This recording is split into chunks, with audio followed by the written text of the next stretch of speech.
Welcome, everybody. My name is John Dennis, and I'm a pastor in Chicago. And about 9 years ago or so, helped to start the Chicago Partnership for Church Planting. And today we're just going to tell a little bit about that story. Derek Puckett, I'm going to let him come forward, and he's going to kick us off. Derek is the lead planter at Renewal Church and moved here in order to start a multi-ethnic church. And I'll just tie into what Brian and Trilly were saying just a second ago. Raise your hand if you were in the last session.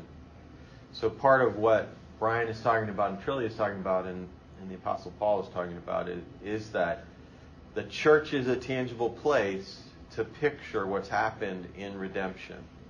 And it's a visible illustration of God's love demonstration.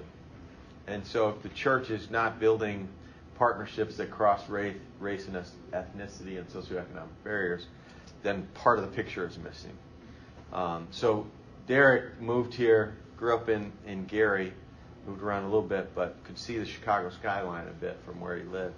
And so always wanted to come to the big city. But Lord led him to establish a multi-ethnic church. So he's going to come up and just tell his story a little bit. But as he does, let me just pray for us. Father in heaven, thank you for the teaching that we've been receiving. Thank you for Charlie's message yesterday and for the insights of Tim Keller over the years. We thank you for this morning and for Trillia's passionate call to love you and to love other people and to make that tangible. Thank you for Brian's exposition as well from your word. And pray for the leaders who are in this room right now who are already planting, already coaching, or praying about planting somewhere, and ask that you give every person wisdom. In Christ's name, amen. Ladies and gentlemen, Derek Puckett. Well, good morning, everybody. As he said, my name is Derek Puckett. I serve as the lead pastor of Renewal Church of Chicago, as well as now serving as the president of Chicago Partnership for Church Planting. And I just want to share my story a bit. John already kind of alluded to it a little bit, but my story kind of fits in with everything with Chicago Partnership and why we're here today. But I grew up in Gary, Indiana. I don't know how many of you all have been to Gary or drove through Gary. Scary Gary, they call it, all of that. You know, it was I grew up in Gary, Indiana, which is right across the border of Chicago. To me, it's Chicagoland, so I grew up Sox fan, all of that. My family's from Chicago. They were born in Cook County Hospital, all of that. So this is home for me. But in Gary, when I was growing up, it was a murder capital of the world. About 16% literacy rate. Wasn't much for a young boy like myself, so I got involved with a number of things. I tell people you have three choices. You can run the streets, you can do well in sports, you can do well in academics. And I kind of dabbled in all three of those deals. And my parents got a divorce. We moved to Indianapolis. I moved with my mother and I had three younger sisters. Went to a college prep school there, and moving from a neighborhood that was all black in Gary to an all-white prep school, I had to learn how to navigate this whole minority-majority culture thing really early on. Because in Gary, I mean, I was a minority, but I felt like I was majority because everybody looked like me. We all did the same thing, mostly blue-collar workers. And then when I went to high school, I'm there, and I'm one of the only black kids in the school, and my friends that are white are driving their daddy's BMW to school and things like that, and I just didn't have a filter before that because I was barely getting dropped off at school and living in a two-bedroom apartment with my family. And so it's something that I had to learn to navigate at a young age. And what God, I think, was doing was just stirring this DNA in me of multi-ethnic ministry at a young, early age. And I didn't even know him. I came to know him when I was 19 years old, when I met my wife, who at the time was a girlfriend, met her now. And I went to college, ended up starting a college ministry there. But when I was starting a college ministry, because I was playing football, I got injured playing football. And as I started the college ministry, a lot of the folks that were involved in that ministry were African American, because when I walked on a college campus, I started going to campus crusade meetings, and again, I'm walking in, I'm the only black kid in the ministry, and I said, well, there's got to be something on this campus for somebody other than white people. I love what they're teaching, but let me do something else, and I was challenged to start a ministry to African Americans, which I didn't want to do because I felt like that was doing the same thing. If I'm going to start the black ministry, you got the white ministry.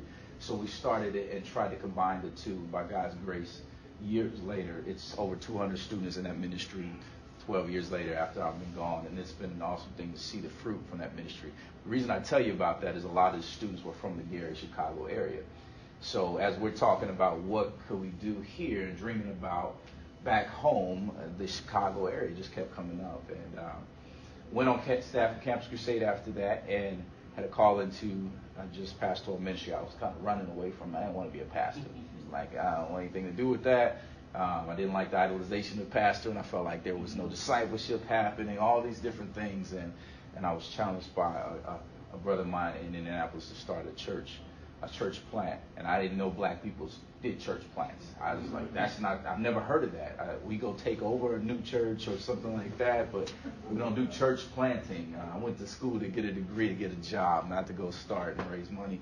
And so we ended up doing that. I went actually to Memphis, Tennessee, and I was under Brian LaRitz for 3 years. And I went there on purpose to see what they were doing in terms of a multi-ethnic church plant there. Got my MDiv there and studied under him and led their third campus, and moved to Chicago in 2013 to plant a multi-ethnic gospel-centered disciple-making church here called Renewal. And this is where Chicago Partnership comes in, because when we moved here, I felt like I had resources, the budget. They had a few staff people, thought like we had it all in line, but I didn't know anybody, so I'm moving to the city and I'm trying to figure out how do I plant a church. And for me, if you were in the session yesterday, I didn't want to move to the city, although I have all these resources, people I know, and people like Brian in my life. I didn't want to move in like the typical church planter, feel like I have the answer to all the problems in Chicago, which I didn't. So I just wanted to become a learner or a student of the city. And I met with people like John Dennis and Mark Bergen and several other brothers in the city, Brian Dye, and folks that are here at this conference, and just asking them, what does this city need? And then they would ask me, well, what do you need? And I'm like, well, I just need friends. I need people to hang out with, people that are doing the same thing. And they brought me into the partnership. And this is, 4 or 5 years ago now. And that's exactly what it was. So we offer coaching, we offer training, we offer grants depending on the church planner. And also at the end of it is friendship, is partnership. So you have 5 churches. And for me, the church planting landscape and pastoral or church landscape period, I'd always known of it as territorial, so not this partnership piece. So when we're moving to Chicago, I didn't expect that, especially in a big city like Chicago. And these brothers came around me and loved on me and cared for me, folks that I could call or meet with and get a coffee when I needed it. And it legitimately was a partnership at the time. And so now I've been on the board for about 2 years. We've seen about 25 churches or so planted. We have a big vision of planting 100 churches in 10 years. And then we also want to see the other arm of that is not just planting, but revitalizing churches, which I'll talk about a little bit later. So you heard my friend Charlie Dates preach yesterday. He's big on wanting to revitalize churches. So we're trying to talk with him because that's a different type of leader, but we need to see that also. So that's my story. That's how we got here. By God's grace, our church has been growing. We're about 4 years in, between 250 to 300 people. And it's been, amazing, which is unheard of in a major metropolis like Chicago in 4 years. And we are multi-ethnic. It's the most diverse place I've ever been in my life. And that's not tooting our own horn. And it's amazing. So we came with a vision of seeing the walls of division broken down, racial, socioeconomic, because if you know Chicago, it's not just race, it's the socioeconomic divide too. It's huge and it's systemic. And so I just said Jesus is the only one that can break that down and allow it to last. And by God's grace, it's been happening in our church now for 4 years. So that's my story, and we'll share more about Chicago Partnership. I'm going to bring Mark up now. Next slide. Thanks, Derek. Hi, everyone. My name is Mark Bergen. I'm the lead pastor at the Painted Door Church in Ukrainian Village. Was just sharing with the brother a minute ago. Moved here from Seattle in 2009 to start the church. We were a part of a large church in Seattle that no longer exists called Marcel Church. And early on as a Christian, I'd come into that church and was raised up there and trained there in Christian ministry and what the gospel is.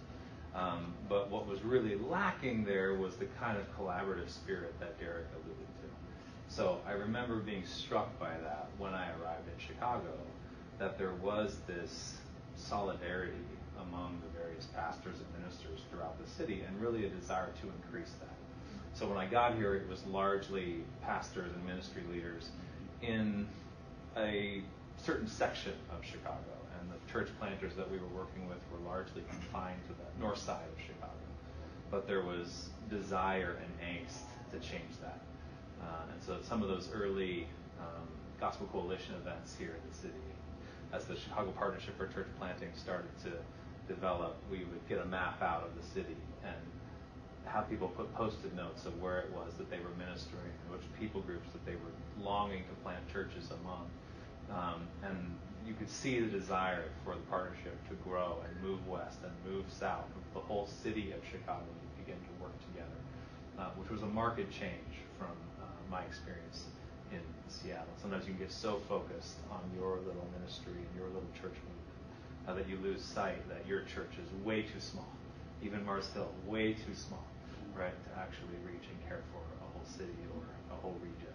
So the Chicago Partnership for Church Planting, when I got to Chicago, became very meaningful to me because these brothers who had lived here and had been on the ground and working in ministry in the various neighborhoods embraced me into their lives and into their ministries and began to offer me kind of an insider knowledge of how the city works and how people in Chicago think. And just brotherhood and friendship, sisterhood as well. And so I was a benefactor greatly from Chicago Partnership for Church Planting. Got a grant, got friendship, got training, got coaching, and then came on to serve as the director of coaching and planter development about 5-6 years ago now. So what I try and do is get church planters on the phone or in meetings with me, which is extremely challenging and takes an enormous amount of time. We're actually talking about how I can offload that scheduling piece to others who are better at it. But trying to help church planters stay focused and move along as they plant their church in their neighborhood and receive support and help and training from the other churches in our network. So I want to talk to you a little bit about the vision for the Chicago Partnership for Church Planting, because I think some of you in this room would probably resonate with it, and I think most of you, if not all of you, are local to Chicago and could have some role even joining us as we do this. Or if you're not local to Chicago, this could potentially be a model for you in the city where you live as you think collaboratively with the other people. So our vision is to make Jesus visible in all of Chicago through collaborative church planting.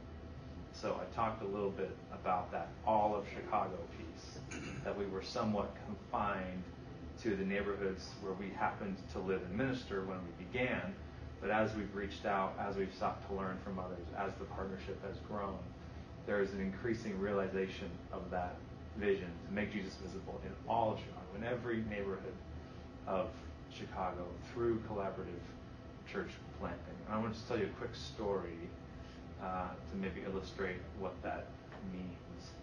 So this past summer, late August, our church put together a garage sale fundraiser for a ministry called Reborn that's located in the Garfield Park neighborhood of our city.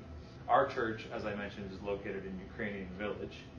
Ukrainian Village is on the southwest corner of what are some of the most affluent and privileged communities in Chicago. But we back up to the Metro train tracks that serve as a dividing wall between the affluent communities of Chicago and neighborhoods like Garfield Park, Austin, Lawndale, some of the neighborhoods in our city that have the most violence happening in their streets and great socioeconomic challenges, a lack of resources and businesses and opportunity there. And so the Metro tracks, stereotypically, right, they serve as a dividing wall, the other side of the tracks. But in our situation, it's true. There really is a dividing wall. And the people who live in our neighborhood, Ukrainian Village, are by and large oblivious to even the existence of the neighborhood of Garfield Park. They know about it theoretically, but they don't go there. They don't patronize the businesses that are there. They don't visit friends there, by and large. The two neighborhoods live in isolation from each other, even though they're less than a quarter mile apart. And so we reached out to a church in Garfield Park, Reborn Community Church, and the pastors there and our pastors and leaders started to have conversations. What could it mean for us to become friends, for our two churches to become friends, congregational friends? Might that begin to build a relational bridge between Garfield Park and Ukrainian Village? And potentially, could we even call the people of Ukrainian Village that are not believers to begin to walk across that bridge with us? But we're still in the very early stages of that. Friendship takes time. But one of the things that we did to that end this past summer was host a garage sale together to try to raise some funds for some of the good ministry work that Reborn does in Garfield Park. They're trying to do some after-school work and some job training work, and they need funds for that. So we put on this garage sale together, hosted it in our space, and we shut down our typical Sunday gathering on a weekend so that we could do this garage sale and fill our sanctuary with all these items and try to raise money as much as we could. And I was working that sale on that weekend, helping to work that sale on that weekend. And I noticed a woman who was making her way through looking at many of the items that were for sale, and she looked somewhat familiar. And so I approached her and asked her, have we ever met before? And when I asked her that, she just started to cry. She said, no, we haven't met before, but this church has changed my life. She said, my coworker invited me here about 2 years ago, and I've been coming on and off ever since. She was raised Muslim, so she told me, I knew about Jesus, but I didn't know that he looked like this. Right? She kind of said this. She was pointing around to everything. So the Chicago Partnership exists to make Jesus visible in all of Chicago. Right? There's lots of people in our city who know about Jesus, but there are many, many people in our city who have never seen Jesus. They've never had Jesus made visible to them. And that's what's arresting. It's when you see him, when he comes alive in flesh and blood in ways that you can interact with. So you all know, I'm sure, and are very familiar with the opening of John's Gospel. Right? In the beginning was the Word, and the Word was with God, and the Word was God. He was with God in the beginning. Right? And then we jump down to verse 14, and the Word became flesh and dwelt among us.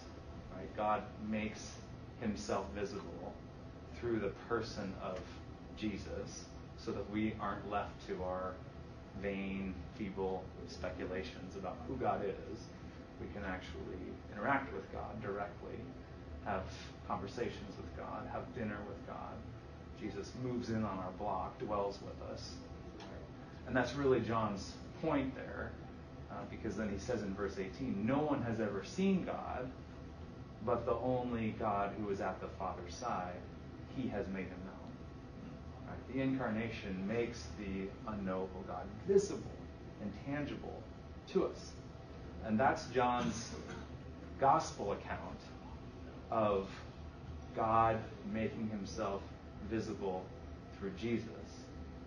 And then we flip over to John's first epistle, where John is then writing at a time and about a time after the ascension, when Jesus has returned to the heavens, and it seems as though the bodily incarnation and manifestation of God on the earth has passed. And yet John writes to the church, no, it hasn't passed. And he says in 1 John chapter 4, verse 12, mirroring what he says in chapter 1 of his gospel, he says, no one has ever seen God. But if we love one another, his love is perfected in us. It's the same idea.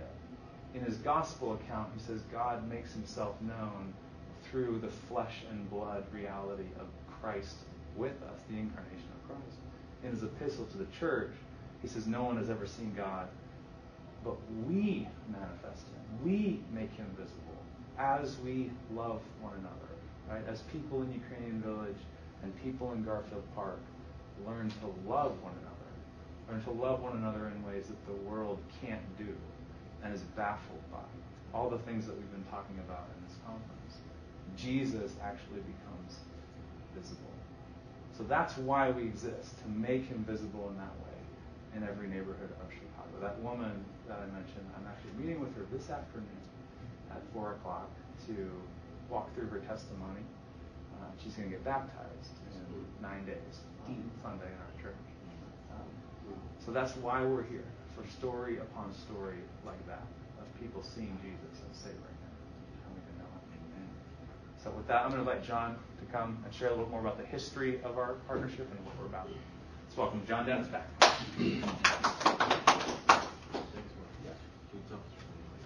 What's that? I could tell you her name, but I think maybe... Let me pray for this woman, all right? Yeah. Father, thank you for the picture of redemption and grace in this woman's life, and we pray for her life and her testimony, since we also know that someone making decisions like this can come with persecution, and so we pray for her, Lord, that her faith would be vibrant and glowing before others. Pray this in Christ's name, amen. I'm just going to continue on with the slideshow here of our last vacation. Laura, you have to come put your password in, okay? On the idea of making Jesus visible, let me just continue on that theme for a few minutes. So I moved to Chicago in 1998 after I was Dan's youth pastor back there. And my daughter, Julia, who's 25 now. Is that about right, Laura, do you think? Yeah, 25. Lived in Ukrainian Village the last couple years and has moved now to East Garfield Park. And as Mark was saying, totally different neighborhoods, which I've always gone west from the city past those neighborhoods. And the other day I was helping her move in and then drove east from not down the Eisenhower where you just basically bypass everything, but working east from her neighborhood. And I was just stunned how quickly Ukrainian Village came up. I mean, it's like in how stark the contrast was. So I don't usually make my way from Ukrainian Village. I'll go to Wicker Park or Bucktown or other places that are kind of up-and-coming neighborhoods, not the reverse. So Julia, when we moved, was in kindergarten, and we moved to Hyde Park on the south side of Chicago. So her experience was being the only white girl in her class. The only, it was a fairly diverse neighborhood, but the school didn't completely reflect the demographics of the city. So anyway, so for her experience, being in the Ukrainian Village, I think the last couple of years, she felt like I need a little. I don't really know why she moved to East Garfield Park, in the sense that she hasn't told. What's that? It's more affordable. It's more affordable. She hasn't told me the whole story. And our church is starting what we call intentional Christian communities in various neighborhoods. So what we say is, every 12 months when your lease expires, move within a 10-minute walking distance of other people from the church. And so people will relocate somewhere. And then we encourage people basically to go through like a 5-step process of praying, exploring, deciding, and then relocating, and then celebrating. And it really comes out of my own relocation call, because what happened for me back in '98, when I moved here, I was 31 years old, and the people who we relocated with, their sense of mission just went through the roof, and their sense of community went through the roof as well. So because of the transients of Chicago, we have tried to help people tie into God's mission to a particular geographic place by determining to covenant with one another to be on mission. It's very much like a church plant in one sense, but we replicate it now in sort of micro communities throughout different neighborhoods. And part of that is that one of our congregations is a regional congregation. I helped each of our kids read, and we were joking about this. There's a little book that we used to use called How to Teach Your Child to Read in 100 Easy Lessons.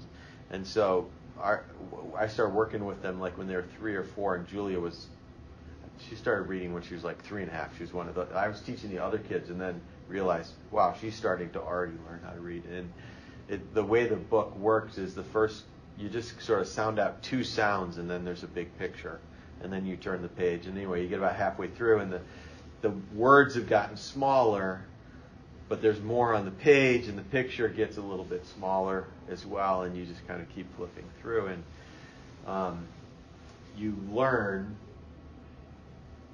what the story is by looking at the pictures and correlating it to the words. And part of what Mark is talking about making Jesus visible is, and this is from Ephesians 2 and 3, that the role of the church is to be the smudged, partially perfect picture of what the message is that is being proclaimed.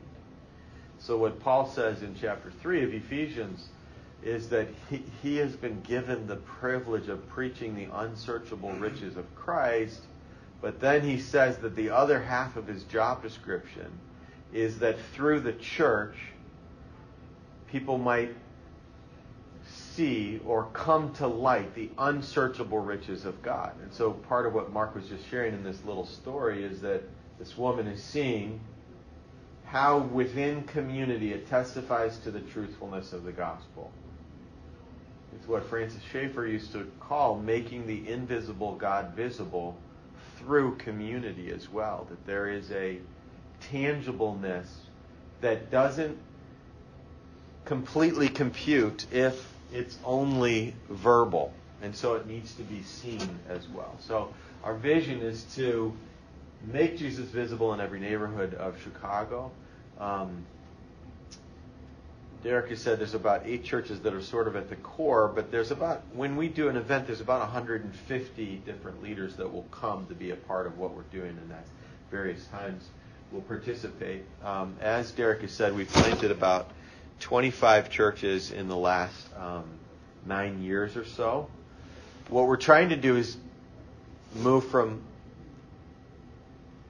added growth to multiplicative growth we're trying to turn the J curve now. So we have about 16 leaders that are being trained in what's called an incubator program, and we'll talk a little bit more about that. But basically, it started with really a desire for building a church planting movement. So I'll tell you a little bit of my story as it relates to the idea of a church planting network. I co-founded in 1998, 37 adults moved from the inner city of Wheaton to the city of Chicago. And mostly to Hyde Park, mostly to the kind of near south side. And when we moved, our vision really was to see a church planting movement, or see the Lord help birth 100 church plants. And so we said a few things like that before he left. We want to ask God for 100 church plants, but we didn't really have a vehicle to do that. So we launched in Holy Trinity's second year. We said, let's do 1 year of exploration on what are the church planting models out there that are city related. So in 2000, the summer of 2000, I went to a conference in London called the Evangelical Ministers Assembly, EMA. And I was going to hear some people that I knew. Dick Lucas, who was a Brit, preaches in London. Philip Jensen, who's in Australia. Don Carson was there and was speaking on training. This was all on church planting.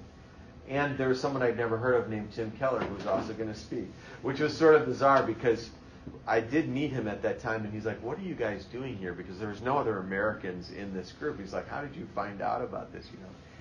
And I'm pretty sure I corrected him about something in a private conversation, and he basically said to me, you know absolutely nothing about New York City, just so you know. I said, thank you very much, Skip. But he talked about in one of his talks he said like 2 statements that were really helpful to me. One is no single church can reach a city. Everybody sort of knows that, but it's just really helpful to think about that. And then really simply that more can be done together if we decide to work together.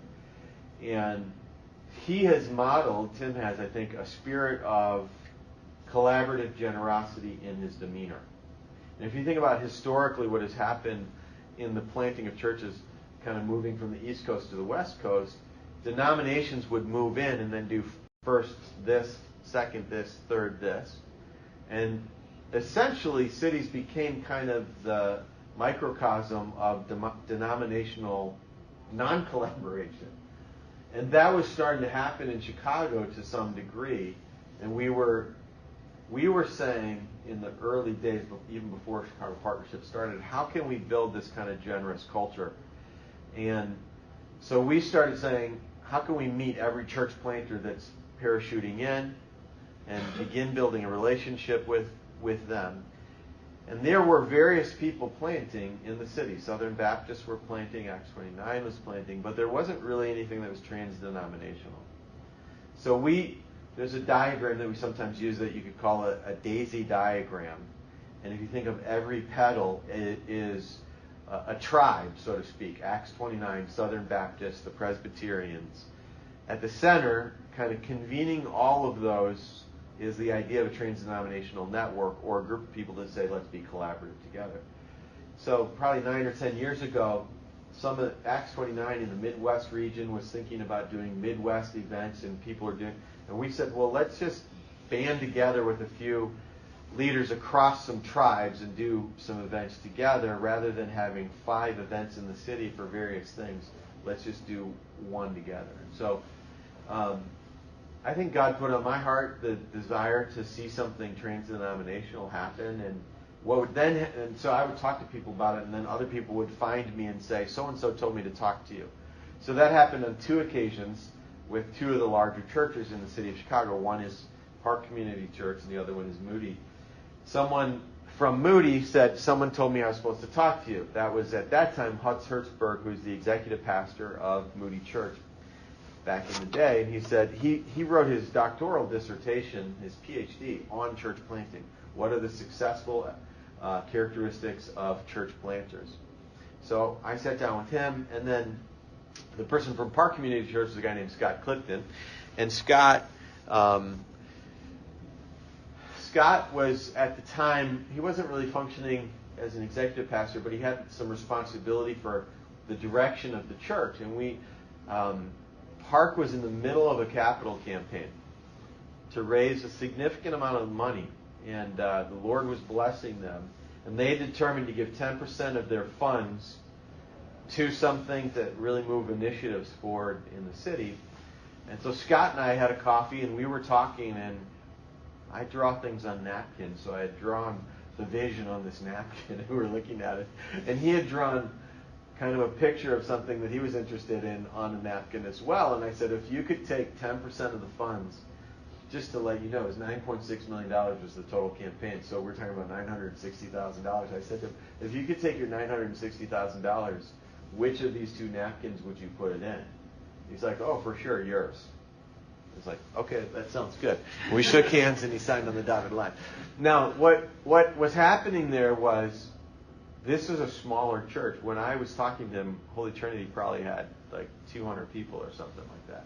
And Park probably had 2,500 people. Maybe more or less, Rod. Who knows? A little bit less. So maybe 1,800 people.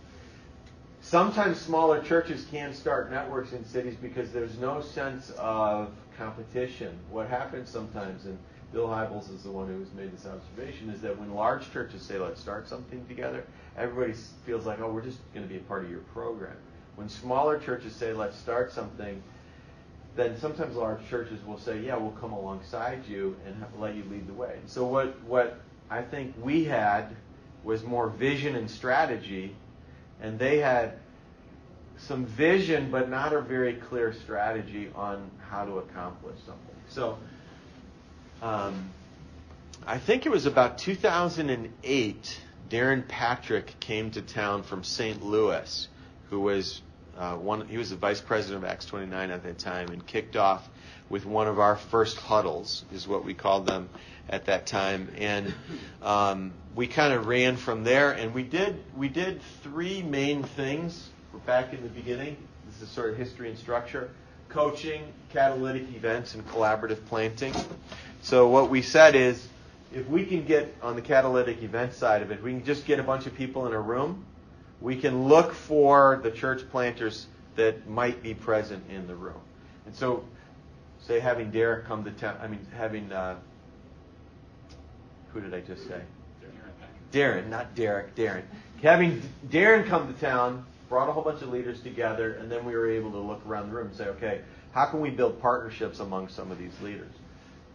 It says collaborative planting from there. Basically what we would do then is say, okay, how can we use some funds in order to fund church planters? So literally the original conversation with Park and Moody was, if Holy Trinity puts $25,000 into a pot, would you guys be willing to match it with another $25,000? I said that to a foundation yesterday, and he said to me, that's not very much money, $75,000. Well, it's not, but $50,000 to a church planter is a fair amount of money. So we had then $75,000 that we could use for gifts to give away, and we just started trying to bless people. We do two size gifts. $6,000 is, we call that a corn gift. It's like scattering seed. And then $50,000 over 3 years, we call that an oak gift, basically, where we're trying to really plant something deeply. We're not just scattering seeds. And what we found is that the polar kind of rotation between those two really helps, because you win favor a little bit just by giving a $6,000 gift. That's what Mark received. It wasn't a lot of money. But also part of Mark's testimony is that he also then was credentialed, so to speak. Here's a person who doesn't really know anyone in Chicago, a few people.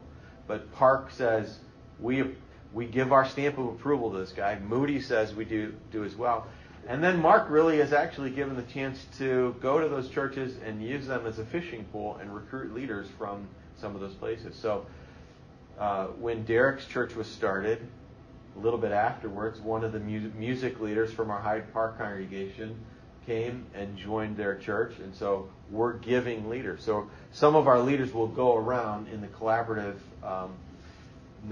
planting stage and actually pitch their church at another church and ask people to sign up and join, and that's part of how we partner together. The coaching part of it, it's a little bit written out of sequential order, but the coaching part of it comes then after someone's planted. How can we help them walk along through what they're doing? This is, I told you I do napkin drawings, but this was the napkin drawing actually, and the person who sent this to me was Scott Clifton. He said, by the way, I typed up your napkin, and he sent this back to me. So it looks something like this, where we talked about starting with 3 or 4 churches, Holy Trinity, Park, and Moody. Legacy Fellowship and Painted Door came in pretty quickly. The idea was basically, let's just gather people together. Let's begin to discern or assess them. Eventually we fund, then we train, mentor, and then provide ongoing support. But the goal really is a church planting movement within Chicago. This is Tim's talk in 2001. If you're going to work together for a network, you really need leaders. He called it men at that point, money, models, and mentors. So we just basically took those words and sort of created the network from there. So that's been our strategy. What's happened is over the years we had on some of these ideas of coaching, catalytic events, and collaborative planting, it's not been a very linear pathway that we've been on. There are times when really all we were doing is catalytic events. You're talking about pastors who have other full-time jobs, basically trying to work together in a partnership. And there was some spiritual attack that happened while we were going through this ministry. Our executive director had to step out of the ministry at a certain point. And so in some ways, sometimes we were doing coaching, catalytic events, and collaborative planting. We're doing this for about 18 months. What's happened now is other networks are coming into the city. So the Chicago Partnership for Church Planting, I'm saying other trans-denominational networks are coming as well. So there's a saying in church planting that everybody says, don't plant a church in my backyard. But the right response to that is, well, actually my backyard is full of pagans, non-Christians, people who need Jesus. So come and plant in my backyard. What's happening in Chicago right now is we're in the stage where people are saying, where you might want to say, don't plant a new trans-denominational network in my backyard. And you say, no. We need new trans-denominational networks in Chicago, all kinds of them. And so what's happening for CPCP now is that we are becoming a kind of quarterback with, So Ed Stetzer tweets something and says, "Are there any trans-denominational networks in Chicago?" And all these people tweet back, "Yes, the Chicago Partnership for Church Planting is there." And he's like, "Well, I think we're going to start one." And we say, "Welcome." So we work closely with Daniel Yang and with Ed Stetzer in the work that they do. John and Dave Ferguson, who run the Exponential Conference, the largest church planting conference in the world, say, "We'd like to start something in Chicago." And we say, "Great, let's see how we can work together." And actually that partnership is super helpful, because what the Chicago Partnership has only really been focused on the city of Chicago, which means there are very few urban-suburban partnerships. Dave and John, well, John lives in the city, Dave lives in the suburbs.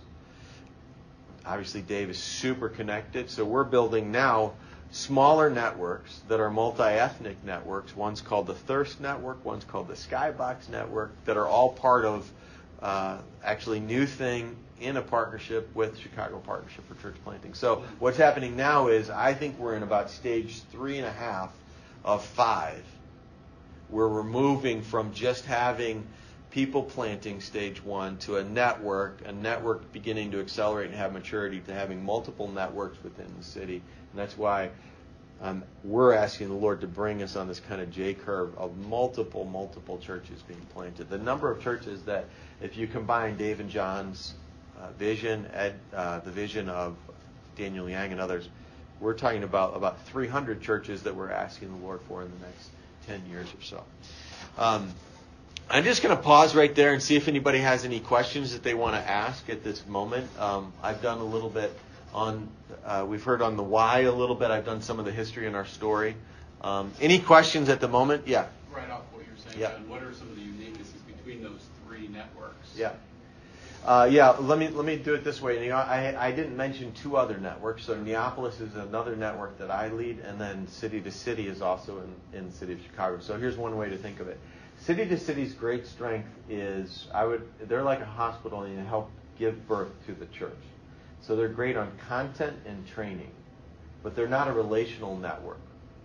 So some of the other networks, Mark is part of Acts 29, and so is Derek, are relational networks that once the baby is born, they come into the family and they're adopted. Now what's happening, I mentioned catalytic events. We don't really need to do very many catalytic events for the Chicago Partnership for Church Planting, because Ed Stetzer and Daniel Yang do a pretty good job of doing that.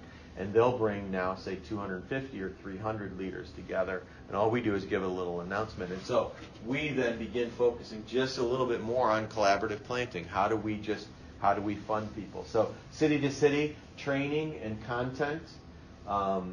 Daniel Yang's organization, they're not trying, which is called the Chicagoland Church Planting Alliance. They're not trying to fund any church planters. They're just bringing people together, and they do research. So they're launching a research organization or a research initiative about where the needs are in Chicago, which is actually a huge need within the city. Who am I missing? Oh, the Ferguson brothers. What they're focused on is catalyzing multi-ethnic networks at the moment in Chicago. And they have a model, and I've been participating in this because I want to learn their model, of locking 40 to 60 leaders in a room 3 times in 12 months to do vision and then strategy and then execution. You lock yourselves in a room for 2 days, and from that comes multiple networks. So what's happening now is some of our leaders in the Chicago Partnership are joining these other networks and helping to launch them. So they've tested a little bit of a different model. So their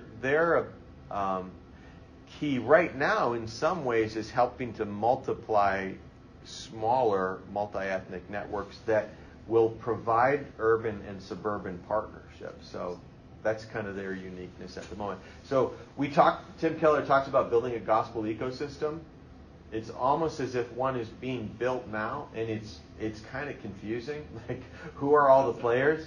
But that's actually what he says in Center Church is no one can track the whole thing, and no one can be in charge of the whole thing. But it's exhausting also because some people are involved in all of them as well. Yeah, go ahead. You just mentioned the word ecosystem, yeah. Which just like your sign there is interesting to me. Yeah. Are there other than those 4 things? Yeah. Are there other things that you think make a Yeah, well, one of them that we didn't is not up here, and we do now. It's a key part of it is just training. So coaching and training are not exactly the same thing. So again, what City to City specialty is not theology and not methodology. So Exponential does methodology. Ferguson's are more pragmatically driven. Nuts and bolts. And Orchard Group, which is also in Chicago. What Keller's specialty is the middleware or the hamburger part of the patties, which is, we had to recontextualize that because we're teaching it and everyone's like, what is middleware? We don't even know what that is. What his specialty is really is the theological core of that and theological vision of it. But now I forgot the question that you asked. So. No, I was saying, are there other pieces that you think Train. So I would say training would be a part of it. The way that I simplify a gospel ecosystem is that there's 4 main movements that are needed in a gospel movement in the city. 1 is training. So how do you train lots of leaders? 2 is church planting. And usually if those 2 are interchangeable. If you start church planting and then do lots of training, you can change the J curve. You can do it the other way. In Cuba, there's 300 pastors we're working with in training, and now we're doing an overlay on it in terms of church planting. The Mercy Ministry is the next one, and then cultural leadership. So together, Chicago is more on the cultural leadership side of it. So there's some trouble with terminology in city to city right now, I think. So I'm going to do a really quick definition of a couple of things. So a gospel movement is the broader movement of the Spirit of God, multiplying new churches, bringing many, many people to Christ, revitalizing new churches, challenging people to work in vocations in a different way and serve the poor in a different way. That is a gospel movement, but God is in charge of a gospel movement. What we can do, our means of grace, the human means, is building a church planting network. And then there's another term, which is a church planting movement. So gospel movement is broader, but a church planting movement is the multiplication of many, many things. And then an ecosystem is, and you're familiar with Center Church, the theological vision is the first circle. And then the second circle is really a church planting movement. Beyond that, it's the multiplicity of evangelistic ministries, new schools, things that will sustain people to be in the city. No one can be in charge of that, really. But Christians who are working in the vocations, who are committed to the city, can multiply all those kinds of things. So, Praise Chicago would be a part of that. So what I would say is, if we're talking about a church planting ecosystem, then training would be a part of it. And then I think it moves through different stages. Where are you now? Phoenix. In Phoenix? Okay. Are you part of Surge then? Mm-hmm. Yeah. So, what's your name again? Luke. So from my perspective, Phoenix is probably in 2.5 or 3. I don't know exactly where they are. Maybe 3.5 or 4 even. There's a lot of leaders working together, but 3.5 or 4. Sorry, on a scale of what stage of a church planting movement are they in? I don't know, but I put it like between a 2.5 and a 3.5 or 4 right now in terms of the various stages. There's a few elements that I know are being injected now in Surge and into that context, but lots and lots of pastors gathering together, training mechanisms that are already in place. Well, there's a lot of the pieces of the gospel ecosystem. Yeah. I'm thinking more particularly about church planting. Yeah. Yeah. Saying, okay, if that were to get beefed up, what are there other elements, or yeah. is it kind of those 4 sort of cover it? Do you want to add to that, Mark, at all? Kathy has a question. Mark, you want to add, or Derek? In terms of a big part of it. Yeah. We've outsourced assessment to existing networks, so we've built Acts 29, Southern Baptist, all of them. Say a word on why you do that. Because we don't want guys going through assessment 5 times. Yeah. You know? But in terms of why we outsource it. Oh, they're better at it than yeah. we can do. We just like this is we did one assessment together as a network. Rod is on the board back there and he's shaking. It was a disaster. We had like 5 people go through. It cost us like $4,500. The people who did the training are experts in assessment, but didn't know anything about cities. And so we spent a lot of money. We had 2 people like succeed out of it. So we just decided there's so many other people doing assessment. You have to have an assessment in order to go through this. but we're not going to do your assessment. Kathy. And this may be kind of broader or whatever, so whatever, but how does campus ministry, like with all the universities, Yeah. What does that look like? Let me say two or three things on that real quick. What does campus ministry look like, especially at the universities? There's 500,000 university students in the Chicagoland area. That's almost as many people as live in Wyoming. There's 50,000 university students within a 1 mile of the center of Chicago. However, most of the campus ministries in Chicago are about 30 people. So Cru, say at DePaul, their largest ministry at a certain point, I may be under-exaggerating a little bit, but is like 60 people. So what happens with the university ministries very often in Chicago is the leaders that come and they do work on a campus, but then they're assigned to 3 campuses, and their time is so split they never really gather a lot of momentum. There's a lot of really wonderful ministries across the city. There's a few ministries coming in at the moment. Campus Outreach is coming in, which, as you may know, is from the south, from Birmingham, Memphis, and some other places. And they're reversing that model and saying, let's stack 5 leaders, 6 leaders at this one campus. I'll put it this way. The harvest is plentiful and the laborers are few. Often, also, some of the leaders will graduate out of the city. One of the unfortunate things is if you raise your money for Chicago and you move somewhere else, you're going to be better off in another city than you are in Chicago. The winters are hard here, so there's some transients. But there's an amazing, really godly leaders who have really stuck it out here. But that's definitely a challenge. Derek. I'll say, with the campus ministry piece, that's still even part of this gospel ecosystem in terms of collaborative planning.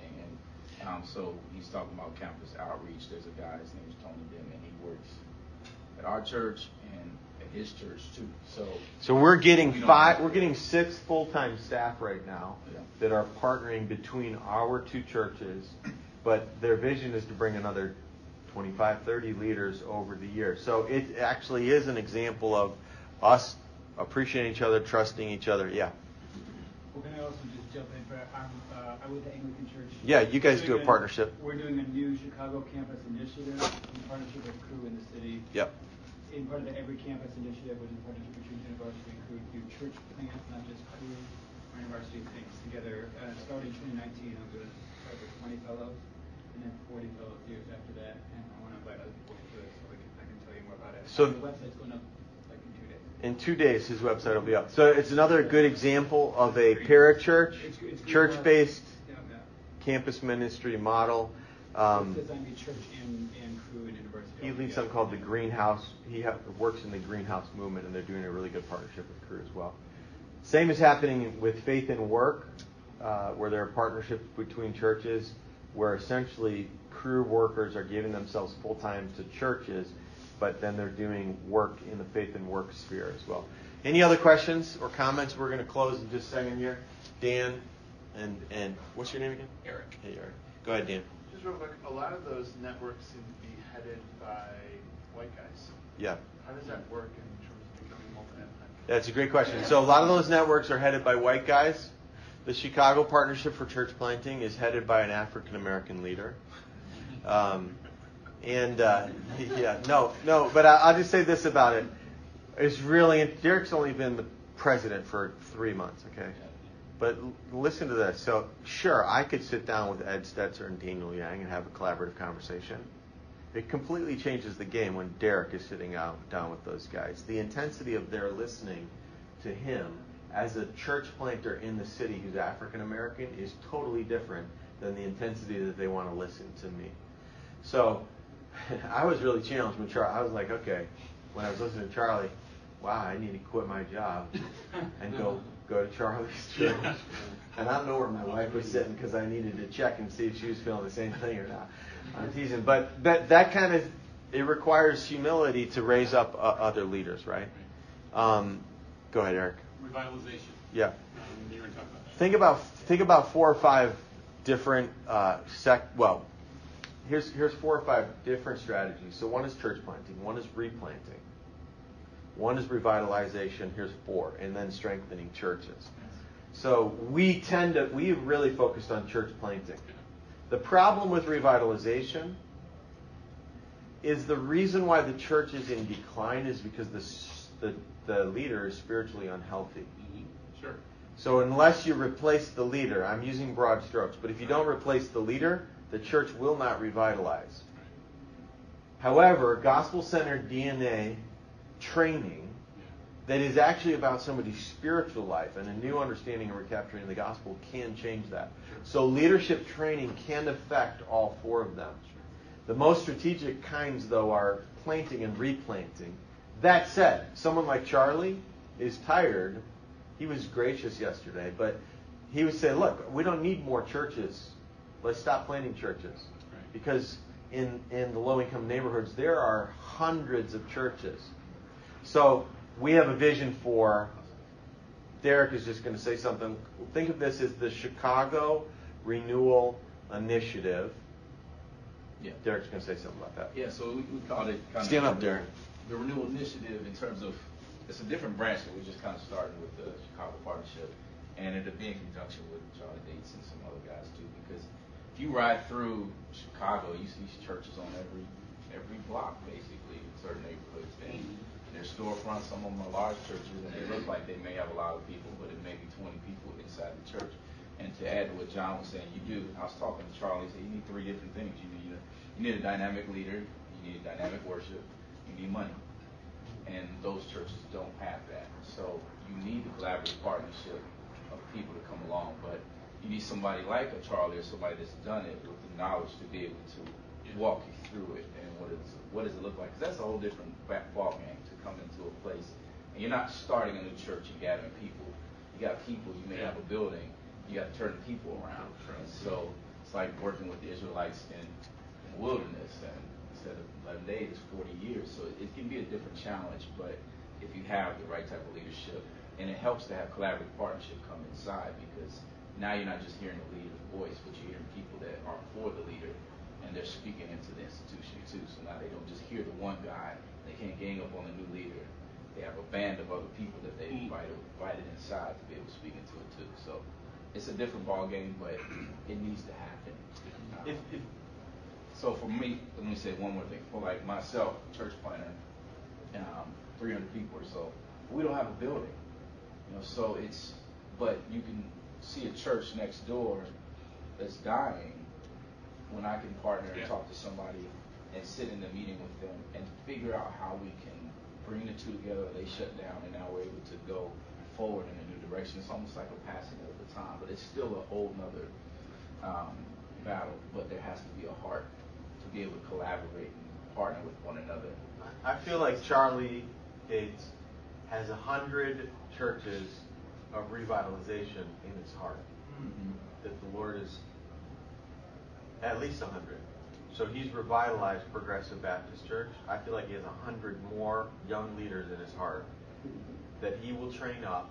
And so part of what we're working on is just how do we get Charlie at the right table to harness that. He's a super busy guy, preaching all over.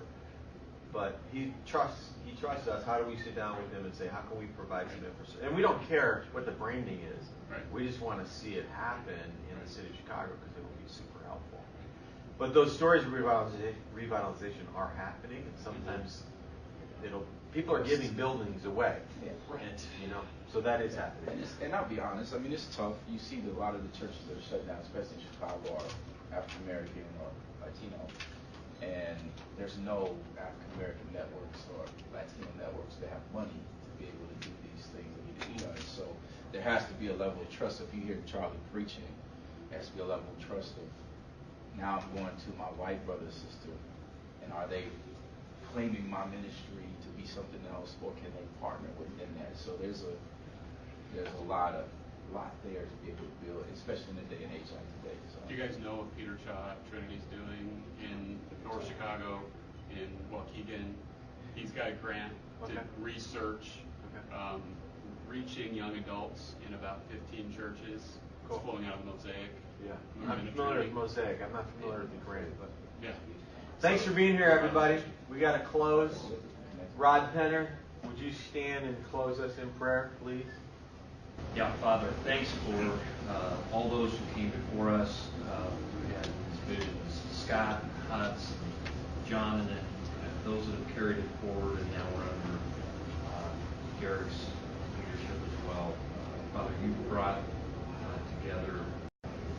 many for a time such as this to heal and renew Chicago.